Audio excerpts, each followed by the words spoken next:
students. So, I welcome you all to the UWIL Classes YouTube channel.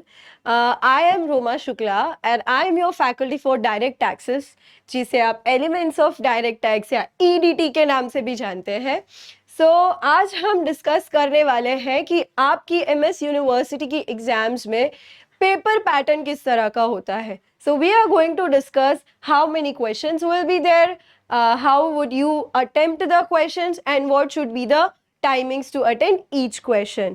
सारे parameters को देख के आप अपनी प्रिपरेशन स्टार्ट कीजिए सो दैट आपको पता चले कि इस यूनिट को ज़्यादा इंपॉर्टेंस देना है, किस क्वेश्चन को ज़्यादा इंपॉर्टेंस देना है, किस टॉपिक पे आपको स्ट्रेस देना है.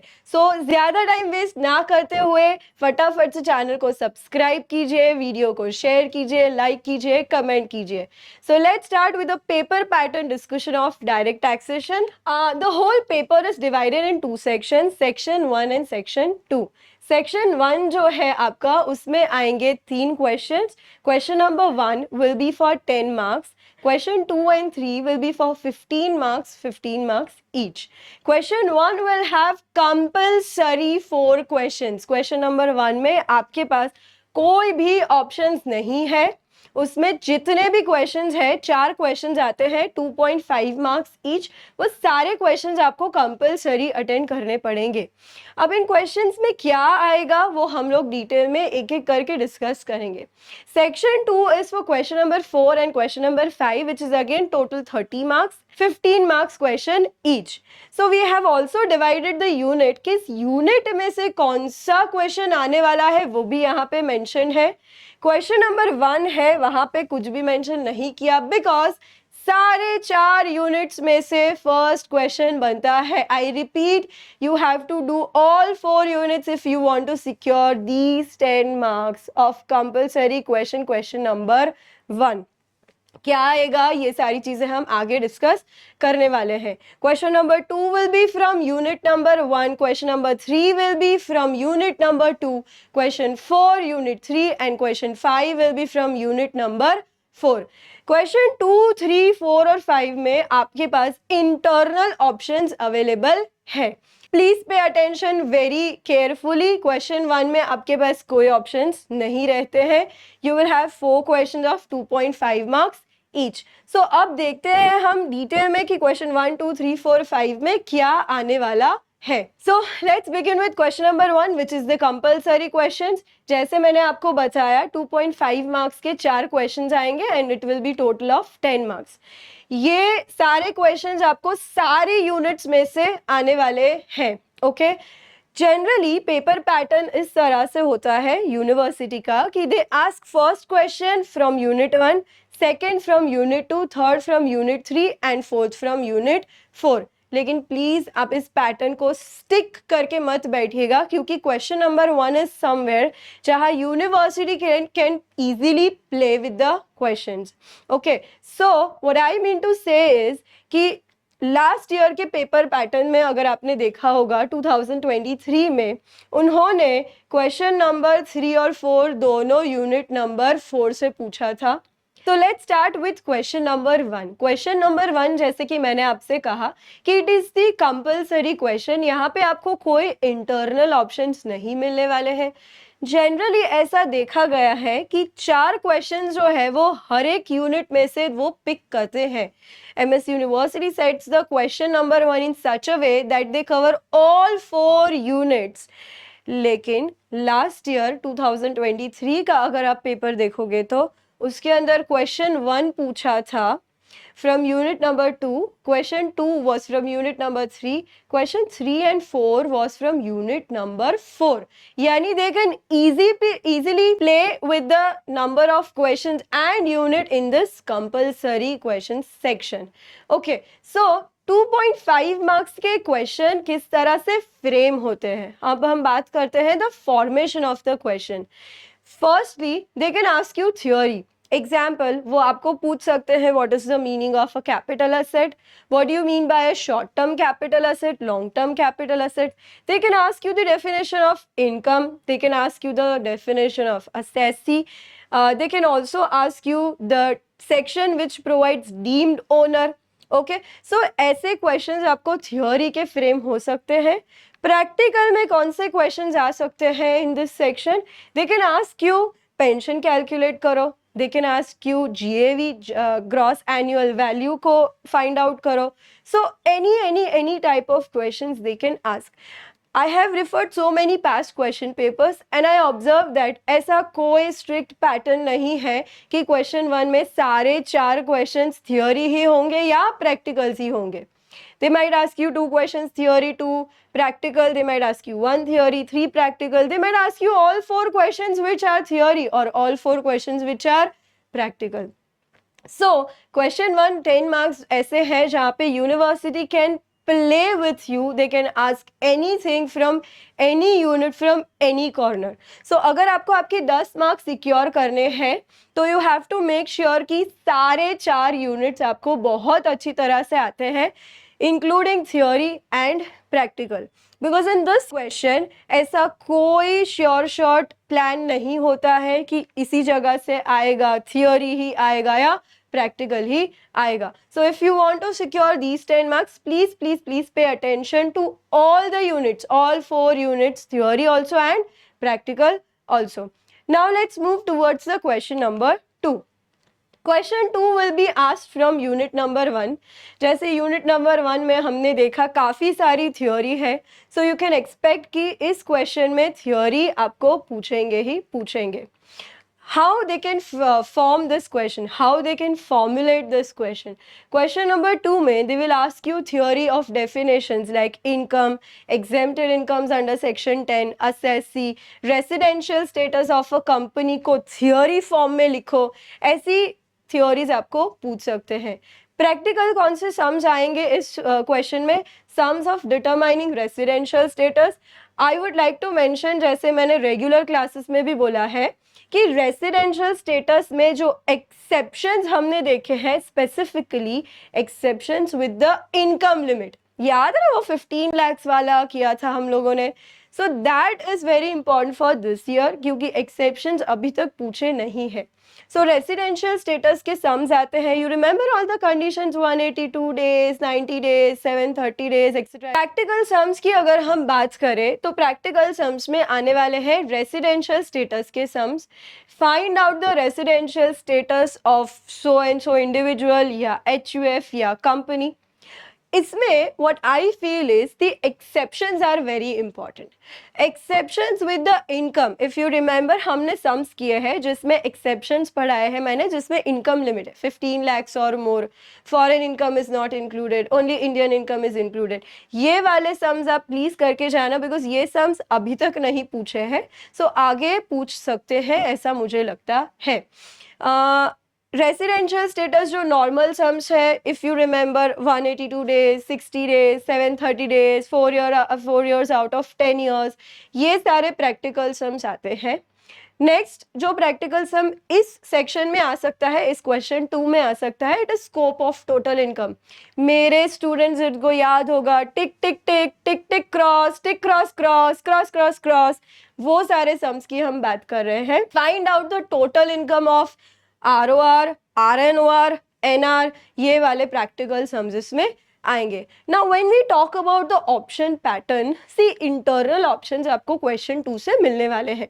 So if we talk about the option pattern, it can be any option pattern. So they might ask you all theory together for 15 marks. 5 marks के 3 क्वेश्चंस पूछ लिए थ्योरी के, 10 मार्क का एक थ्योरी और 5 मार्क का एक थ्योरी पूछ लिया. उसके ऑप्शन में they might ask you 15 marks के 2 सम्स, यानी 7.5, 7.5, 7 and 8, या फिर वो आपको 15 मार्क्स का एक क्वेश्चन पूछ सकते हैं प्रैक्टिकल, उसके ऑप्शन में थियोरी है.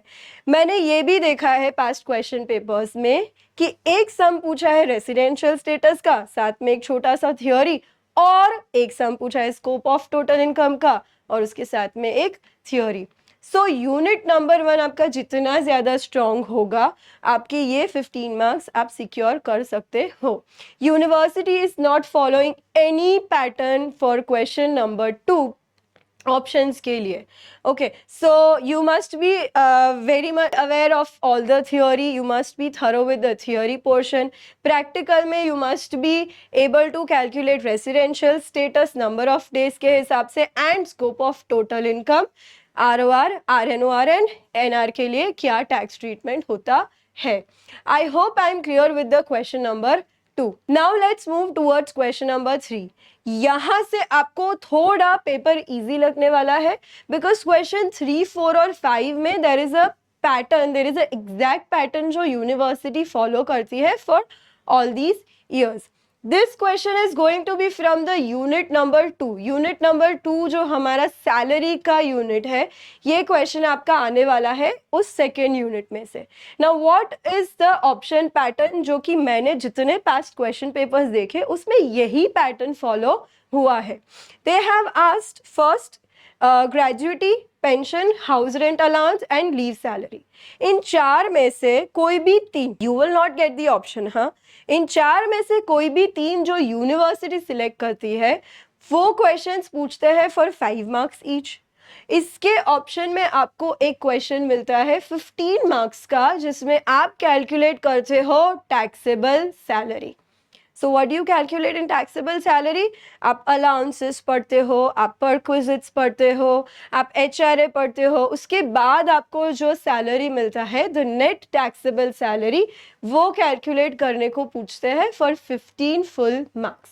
नाउ इफ आपकी जगह मैं एग्जाम देने जा रही होती तो मैं यही डिसीजन लेती कि I would go for gratuity, pension, HRA and leave salary. The reason is full fledge sum करने में अगर मुझसे कोई भी एक गलती हो गई तो मेरे ज़्यादा मार्क्स डिडक्ट होने के चांसेस है. जबकि मैंने ग्रेजुएटी, पेंशन, HRA और लीव सैलरी को ऑप्ट किया है एग्जाम में, तो मेरा रिस्क क्या होगा? इंडिपेंडेंट 5, 5 और 5. तो मेरा रिस्क कितना होगा इंडिपेंडेंटली? 5, 5 and 5 marks. इफ मैंने ग्रेजुएटी के सम में कुछ गलती कर दी तो मेरा रिस्क है सिर्फ 5 मार्क्स का. HRA और लीव सैलरी तो आता है मुझे. अगर मैंने लीव सैलरी में कुछ गड़बड़ कर दी तो पेंशन और ग्रेजुएटी है. So this is just a suggestion from my end to you guys कि आप ग्रेजुएटी, पेंशन, HRA और लीव सैलरी को इतना अच्छे से प्रैक्टिस करो कि क्वेश्चन नंबर 3 में आपको ऑप्शन में अगर सिलेक्ट करना हो तो you can opt for 5 marks के 3 क्वेश्चंस rather than 15 मार्क का एक question. That's just a suggestion. कुछ स्टूडेंट्स को अलाउंसेस और परक्विजिट्स पे बहुत अच्छी ग्रिप होती है तो वो 15 मार्क्स का क्वेश्चन सॉल्व करके पूरे 15 मार्क्स लेके भी आते हैं. It's independent choice. Next is question number 4. ये क्वेश्चन आपका आएगा from unit number 3. Unit number 3 में हमने 2 हेड्स ऑफ इनकम पढ़े हैं और वो 2 हेड्स कौन से हैं? Income from house property, income from other sources. What is the option pattern in this question? They will ask you one question of 10 marks to calculate taxable house property. याद है ना आप लोगों को? We have learned self occupied. याद है ना हमने पढ़ा है self occupied property, let out property, deemed to be let out property. ये सारे पॉइंट्स आएंगे इस 10 मार्क्स के प्रैक्टिकल क्वेश्चन में. साथ में मैंने ये भी ऑब्जर्व किया है कि 5 मार्क का IHP, income from house property में से थियोरी भी कभी कभी आ जाता है. इसके ऑप्शन में आपको मिलेगा इनकम फ्रॉम अदर सोर्सेज का question. That will be for 10 marks और that can be also for 15 marks. वो 15 मार्क्स में भी आ सकता है, वो 10 मार्क्स में भी आ सकता है. इसके साथ आपको थियोरी पूछ सकते हैं 5 मार्क्स का. सो अगेन यूनिट नंबर 3 में the option pattern is fixed कि IHP एक कैटेगरी में है और IOS दूसरे कैटेगरी में है. नेक्स्ट क्वेश्चन की बात करें which is the last question of the whole paper which is question number 5. Question 5 में again they divide the question in 2 parts. First is taxable profits and gain from business and profession, PGBP. PGBP में हम लोगों ने depreciation किया है, how to calculate the taxable profit, ये full fledged sums हमने solve किए हैं. ये सारे sums 15 marks के लिए आते हैं. Apart from that जो option में रहता है they generally ask calculate the taxable income, total taxable income, how to pay tax, how much tax we have to pay, ये सारे कैलकुलेशंस आपको इसके ऑप्शन में रहेंगे। इसके लिए आपको सेक्शन 80 के डिडक्शंस करने पड़ेंगे, उसके बाद आप नेट टैक्सेबल इनकम पे पहुंच पाओगे। इसके लिए आपको टैक्स रेट्स याद रखने पड़ेंगे, the regular tax system also and the alternate tax system also. So this was the overall pattern of the question of the DT examination. Now how would you divide your timings? आप अपने time को किस तरह से allocate करोगे, हम उसकी बात करते हैं. So now let's discuss about the time allocation. As you can see कि we have 5 questions in total. हमारे question number 1 के अंदर आपको 4 अलग अलग questions मिलने वाले हैं. So आप फर्स्ट क्वेश्चन जब लिखना स्टार्ट करें तब you have to make sure कि आप उस फर्स्ट क्वेश्चन को 20 मिनट्स इन टोटल में कंप्लीट कर दे, that is 5 minutes per question. Question number 1 के अंदर जो 4 अलग अलग क्वेश्चंस हैं उसे हम 5 मिनट पर क्वेश्चन में यानी इन टोटल 20 मिनट्स में कंप्लीट कर देंगे. After that second, third, fourth और फिफ्थ को कंप्लीट करने के लिए you have 20 to 22 minutes.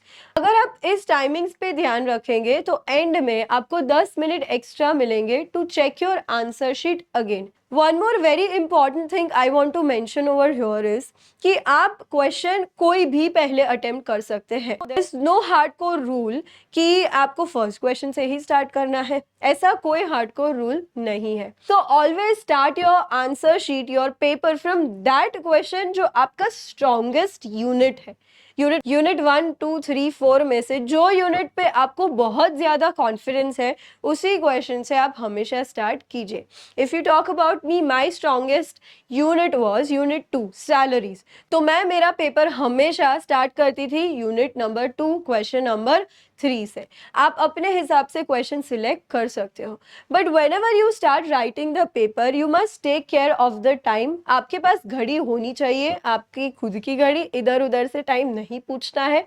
Please carry your own watch and make sure कि हर एक क्वेश्चन को आप 20 मिनट में एटलीस्ट खत्म करके आगे चले जाए. Sometimes I have observed it is quite natural कि अगर आपका आंसर नहीं आ रहा है, आप कोई प्रोविजन भूल गए हो, तो उस पर एक्स्ट्रा टाइम चला जाता है जिसकी वजह से कभी जो चीज़ आपको आती है वो भी रह जाएगी.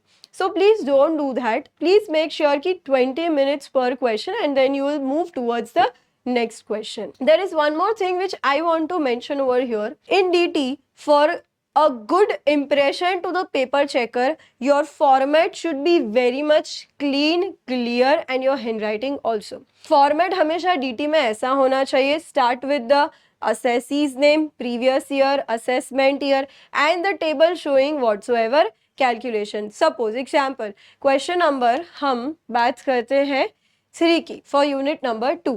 And you are attempting gratuity का question. So always your pattern should be assessee's name, previous year, assessment year और उसके नीचे table showing taxable gratuity, table showing taxable pension. और if you are doing this full sum जिसमें आप taxable salary calculate कर रहे हो, so you have to write table showing net taxable salary.